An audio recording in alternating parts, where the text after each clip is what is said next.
There's a lot of ongoing conversations. Obviously, Osa has done a terrific job for us. He's a terrific young player. He does everything right, and as those communications keep going, it's never done till it's done, but he'd be a guy we'd love to have back.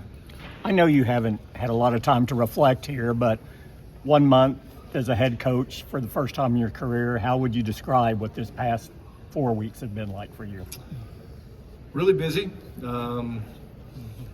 You go to sleep at night, you have a pretty good plan of what the next day is going to bring, and you wake up and there's certainly things that you anticipated, but wake up in the middle of the night and you're like, okay, I got to do this. I didn't think about that. So even being in it, David, for 25 years, there's things that pop up that you're just kind of like, wow, I hadn't thought about that. So I'd say the other head coaches have been amazing. They've reached out to me. They've been awesome as sounding boards, but the staffing was probably the most difficult part, but also the most enjoyable part. Brian, kind of circling back to Osa, but expanding upon that, and speaking with Will McClay, one of the things that he threw out there was that you guys have a ton of alignment between the front office down through you and through your staff. When it comes to free agency, Osa, Jordan Lewis, DeMarcus Lawrence, can you just talk about your part of the process going forward and how that helps shape the roster as you wanted to look? Yeah, I think one of the positives of me coming on board was, again, knowing the people. So the communication from the very beginning was very seamless. I think, not that we always agree on everything, but there's definitely alignment, and more importantly, we're able to have real conversations, hard conversations sometimes, and I think that helps you kind of, cut through some of the red tape, if you will. There's a lot of discussions that go on this week, which is interesting.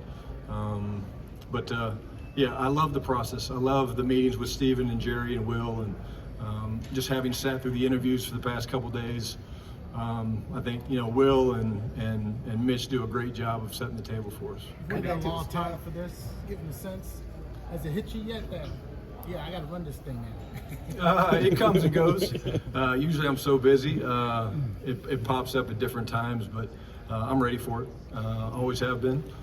Way more ready for it now than I was probably when I was 32 and had some opportunities. But I think the biggest thing for me would be it's way more clear to me now what I want to do, how I want to do it with, a special culture about winning, about doing it with the right type of people. Get back to the staff, and certainly you, the coaches, when they think they're getting a job, they have a mindset of who they want to be on their staff. They got to have that, card in their pocket. How did this come together? You got a lot of mix of young guys, old guys, college guys. How did that come together? What was the philosophy behind it? It's a great question, Clarence. I think, this is something that I've done for a long time, which means spend the off season, the summer. My wife gets mad at me, but tracking coaches. I literally call guys in the business that I know and that I trust, and I'm like, hey, tell me somebody that maybe you think the world of, but that I've never heard of. And it's such a close-knit fraternity that guys are happy to share good people with good people. I think there's 3 guys maybe that I've worked with before that weren't carryover guys. When you asked me initially how the staff was going to come together, did I think that would be the case? Probably not. But again, the guys that came in, I think we found great teachers.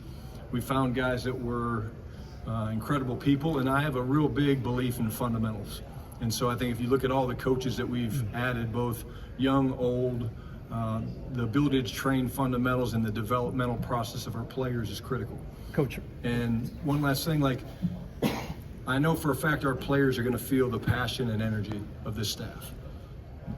This staff is awesome, just in terms of the energy, the way they want to teach, the way they want to be on the grass. So I can't wait to see us get to work here in a couple months. What drew you to Junior Adams, and how did he get on your radar? Again, another guy I've been tracking for a while. You can't not see the guys he's developed, going back to Cooper Kupp and Puka Nacua.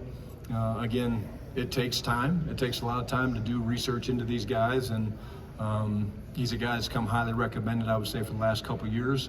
And then when you get in the room with a guy, you see his infectious personality and his ability to teach the particulars of, releases, top of the routes. What I love about Junior, he's able to take a very complicated position and make it simple for the players, which allows those guys to do what? Play fast.